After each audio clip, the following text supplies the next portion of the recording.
رب اشرح لي صدري ويسر لي أمري واحلل عقدة من لساني يفقه قولي. رب زدني علما، اللهم فقهنا في الدين، اللهم بارك لنا في أوقاتنا، اللهم أخلصنا لوجهك الكريم. يا رب لك الحمد كما ينبغي لجلال وجهك ولعظيم سلطانك. کما خلقناکم اول مرہ، جس طرح اللہ نے ہمیں پیدا کیا تھا اکیلا تنہا، ویسے ہی ہمیں اللہ کے پاس جانا ہے۔ نہ ہمیں سکھانے والے ہمارے ساتھ ہوں گے، نہ ہم سے سیکھنے والے، نہ ہمارے والدین، نہ بہن بھائی، نہ عزیز دوست۔ کتنی ڈرا دیتی ہیں یہ چیزیں نا، جو چیزیں آج ہمیں غافل کرتی ہیں اللہ سے، آخرت سے، جن سے ہمیں اتنی محبت ہوتی ہے، اتنا احساس ہوتا ہے۔ ہماری تھوڑی سی تکلیف ان سے اور ان کی تھوڑی سی تکلیف ہم سے برداشت نہیں ہوتی۔ تو اگر ایسے رشتے کل کو پرائے ہو جائیں گے تو اٹس مین کہ وہ بہت بڑا وحشتوں والا دن ہوگا۔ اس دن کی تیاری ابھی سے کریں، اپنے آپ کو ہمیشہ یہ ریمائنڈر دیتے رہیں تمہیں اللہ کے پاس اکیلے جانا ہے، اکیلے جانا ہے، اکیلے اس کو جواب دینا ہے، تاکہ آپ تیاری بھی کریں، پھر دوسروں کو نہ دیکھتے رہیں۔ اللہ کی یہ بات ماننے سے وہ چھوٹ رہا ہے، وہ دور جا رہا ہے۔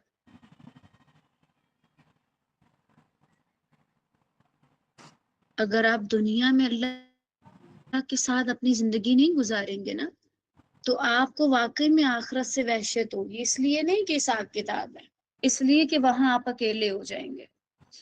تو جو شخص دنیا میں اللہ کے ساتھ رہ لیتا ہے وہ آخرت میں بھی رہ سکتا ہے۔ آج یہاں بیٹھی میں آپ کو پڑھا رہی ہوں اور آپ پڑھ رہے ہیں، اور عن قریب ہم نہیں ہوں گے۔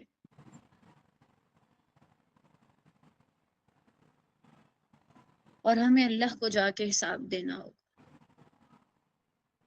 اب اس سے پہلے اپنی تیاری پکڑیں۔ اللہ تعالیٰ خیر سے ہمیں ذی الحجہ کے دن نصیب کرے، ان میں اپنے لیے دعائیں کریں لازماً۔ غالباً چاند نظر آ گیا، اگر نہیں تو کل تو لازماً آ جائے گا خیر سے۔ تو اپنی دعائیں بڑھا دیں، جس کام میں پیچھے رہ رہے ہیں اس کے لیے دعائیں بڑھا دیں۔ اس آیت کو لکھ لیں اپنے پاس، جہاں یہ آپ کو اکثر نظر آئے، پھر اس کو پڑھتے رہیں۔ یہ محسوس کیا کریں اکیلے جانے، اور واقعی میں ہم اکیلے آئے تھے نا، کوئی نہیں تھا ساتھ۔ ایک عرصہ اپنی والدہ کے رحم میں گزار کے ہم اکیلے آئے تھے۔ اسی طرح اکیلے جائیں گے مٹی میں ایک عرصہ گزار کر، پھر اللہ کے پاس جائیں گے اکیلے۔ جیسے ہمیں وہ والا مرحلہ یاد نہیں کہ بھائی رحم مادر میں کیسے رہے، کیا کر رہے تھے، وہ وقت گزر گیا تو قبر والا بھی گزرے گا اور اللہ کے پاس جانا پڑے گا۔ دنیا کی ٹینشنوں کو اتنی اہمیت مت دیں۔ تھوڑا سا سر میں درد ہو، کچھ ہو، انسان کیا سوچنے لگ جاتا ہے، نظر لگ گئی، کچھ اور ہو گیا، کسی نے کچھ کر دیا، خدا نخواستہ عجیب عجیب خیالات انسان سوچنے لگتا ہے۔ لیکن جو اس کی زندگی میں وقت آنے والا ہے اس کے بارے میں سوچتے ہی نہیں۔ ابھی بھی ہم لوگ ایسے ہی سن رہے ہیں نا یہ باتیں جیسے یہ ہمارے لیے نہیں ہے۔ اللہ اکبر۔ کبھی کبھار آپ ہنس رہے ہوتے ہیں اور ایک دم سے قرآن میں کوئی ایسی آیت آتی ہے کہ آپ ساری ہنسی غائب ہو جاتی ہے۔